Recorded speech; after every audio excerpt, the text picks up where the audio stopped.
Employ से फिर उसी कंपनी के सीईओ बनने तक का सफ़र कैसे तय किया? जब वो आप एक्स्ट्रा माइल जाते हो, आप अल्लाह के साथ एक बैंक अकाउंट ओपन करते हो जिसमें थोड़ा थोड़ा करते जमा होता जाता है। इवेंचुअली जब वो अल्लाह की बारगाह में कबूल हो जाता है तो उसका रिवॉर्ड बहुत बड़ा मिलता है। वाइवल टेक्नोलॉजीज इन तीनों को लेके कैसे चल रहा है, ब्लॉकचेन को, मेटावर्स और वेब3? बैक इन 2017 के अंदर हम मेटावर्स डेवलपमेंट पर काम कर दिया था। When people don't know about the metaverse, well, still metaverse is a buzzword for them.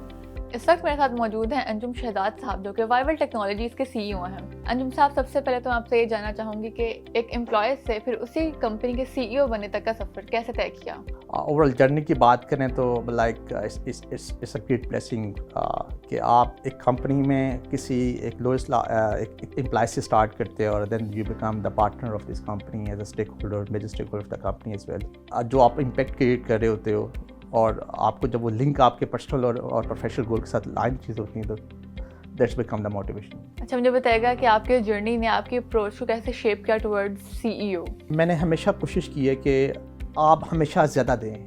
आप मेरा बिलीव है कि you have to give maximum. में भी आपको एक्स्ट्रा माइल जाने की ज़रूरत होती है। इवेंचुअली जब वो आप एक्स्ट्रा माइल जाते हो, आप अल्लाह के साथ एक बैंक अकाउंट ओपन करते हो जिसमें थोड़ा थोड़ा करते जमा होता जाता है। इवेंचुअली जब वो अल्लाह की बारगाह में कबूल हो जाता है तो उसका रिवॉर्ड बहुत बड़ा मिलता है। थोड़ा सा मुझे वाइवल टेक्नोलॉजीज के बारे में बताएं, क्या है, इसका थोड़ा बैकग्राउंड दें। Vival Technology wants to bring a positive transformation in this world by using the power of IT. We want to make our people's life easy, either customer, employees, and society. जैसे आपने अभी IT की बात की तो मुझे बताएगा कि मेटावर्स को और ब्लॉकचेन को आप कैसे देख रहे हैं, क्या फ्यूचर है इनका पाकिस्तान में? मेटावर्स, मैं अगर मेटावर्स को डिफाइन करूं so it's the next generation interface of the internet. जितने बड़े से बड़े जायंट बिजनेस जायंट उठा के देख लें, आइदर एप्पल देख लें, गूगल देख लें, Facebook देख लें, they always focus on how to improve the user experience. So metaverse is the next generation interface to improve the user experience. अगर आप यहाँ बैठ के let's say किसी कराची के किसी एक क्लॉथिंग स्टोर को विजिट करना चाहें तो आपके पास बैठे ही आप वर्चुअल वर्ल्ड में चले जाएं और वहाँ पे आप एडिडास के किसी स्टोर को व्यू करें और आप वहाँ पे एक्सपीरियंस कर सकें। वाइवल टेक्नोलॉजीज इन तीनों को लेके कैसे चल रहा है, ब्लॉकचेन को, मेटावर्स और वेब3? वाइवल टेक्नोलॉजी पाकिस्तानी कंपनी में से कुछ कंपनी में से एक पायनियर कंपनी है जिन्होंने बहुत अर्ली इनिशिएटिव्स लिए थे इस टेक्नोलॉजी। वी हैड फोरसीन कि यार this is the future, we have to invest into this. So back in 2017 के अंदर हम मेटावर्स डेवलपमेंट पर काम कर दिया था। When people don't know about the metaverse, well, still metaverse is a buzzword for them. अच्छा, मैं देखी थी यहाँ पे काफ़ी सारे अवार्ड्स पड़े हुए हैं, तो मुझे बताएगा ये कौन कौन से, आपको कब मिले ये?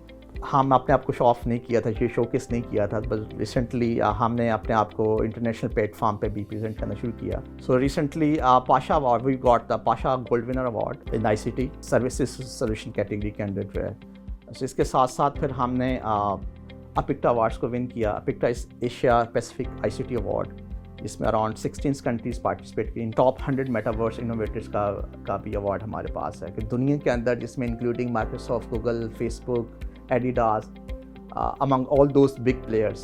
So BlockBytes, it has been nominated as top 100 metaverse innovators as well. अच्छा, मेरा आखिरी सवाल आपसे ये है कि मेटावर्स का प्रेजेंट टाइम्स में क्या देख रहे हैं, वो बिजनेस के लिए क्या अपॉर्चुनिटीज़ ला सकता है? मेरा वैसे मेटावर्स, क्योंकि मैं बीइंग अ मुस्लिम, मेरे पास वर्चुअल वर्ल्ड और रियल वर्ल्ड का मैप करना मेरे लिए आसान है, क्योंकि हमारा बिलीव है कि इस लाइफ के अलावा भी एक और लाइफ है। सो मैं जब इस मेटावर्स को देखता हूँ कि it's totally a virtual world where our virtual avatar will be interacting with each other. So दुनिया के हर बिजनेस के अंदर, हर इंडस्ट्री में, आइदर वो रियल एस्टेट इंडस्ट्री हो, आइदर वो फैशन इंडस्ट्री हो, मतलब अगर आज यहाँ बैठ के मैं दुबई के किसी एक आइलैंड में या किसी जहाँ पे वो एक प्लॉट या कोई रेस्टोरेंट या कोई मैं एक प्लाजा बाय करना चाहता हूँ तो मैं यहाँ बैठे बैठे वो सारा वर्चुअली क्रिएट, मैं उसको एक्सपीरियंस कर सकता हूँ।